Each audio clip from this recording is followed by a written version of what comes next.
The bond represents a continuation of 3 decades of investment in clean water and clean drinking water, cleaning up and investing in our wastewater treatment facilities and our drinking water plants. These investments are crucial to public health, they're crucial to public access to Narragansett Bay, and our quality of life depends on clean water. These investments help leverage millions of federal dollars and private dollars and create good jobs for Rhode Islanders. I'm pleased to introduce Jeff Deal, Director of the Rhode Island Infrastructure Bank, to share some of the details. Thank you, John. As Jonathan said, the Rhode Island Infrastructure Bank and its predecessor organization, the Clean Water Finance Agency, will be celebrating its 30th birthday next year. So maybe we have something in common that we can celebrate together. At that time, we've invested $2 billion in clean and drinking water infrastructure in the state through below-market loans, saving our communities money in this important infrastructure investment. We've touched virtually the whole state, and we've created or supported over 57,000 jobs in that 30 years. This Green Economy and Clean Water Bond, as Jonathan said, provides $7.9 million for our important water programs. But even more importantly, it's the key to unlock over $40 million over the next 2 years in federal money.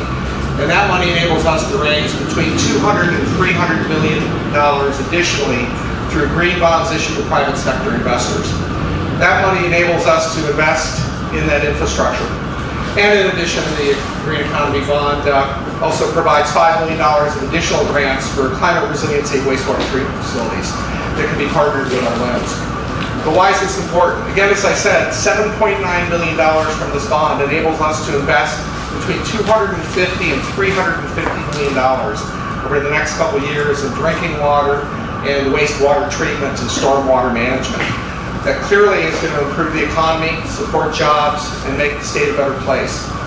In the last year, to give you an example, I think a lot of people don't know what we do. In the last year, in response to PFAS contamination in Burrillville and chlorine contamination in North Smithfield, we mobilized immediately to provide funding to replace those water systems. We hooked them in to replace those contaminated wells and hook into the local municipal water system.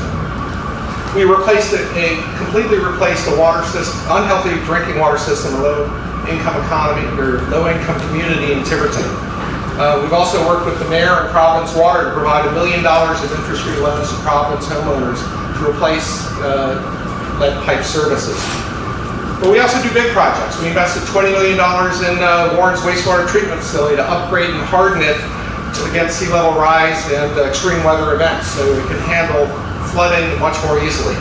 We also invested $40 million in Newport for the same thing. We're investing $60 million in Woonsocket to build a brand new drinking water treatment plant because the old one is no longer operating properly.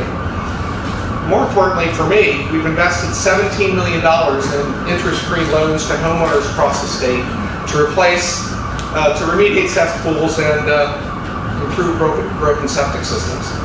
This coming year, we already have visibility on $150 million in investments in critical drinking water, clean water, and stormwater infrastructure. That includes the Narragansett Bay Commission and the communities that it serves. Warwick, Pawtucket, Bristol, just to name a few.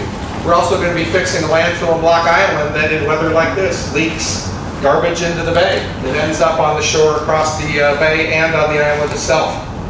So without this $7.9 million of Green Economy Bond, we'll be extremely challenged, and frankly, we won't be able to meet at $250 to $350 million of investment in critical infrastructure in the next couple of years. That's investment in safe, clean water, the economy, supports and creates jobs, and it protects the environment. So please vote yes on 3.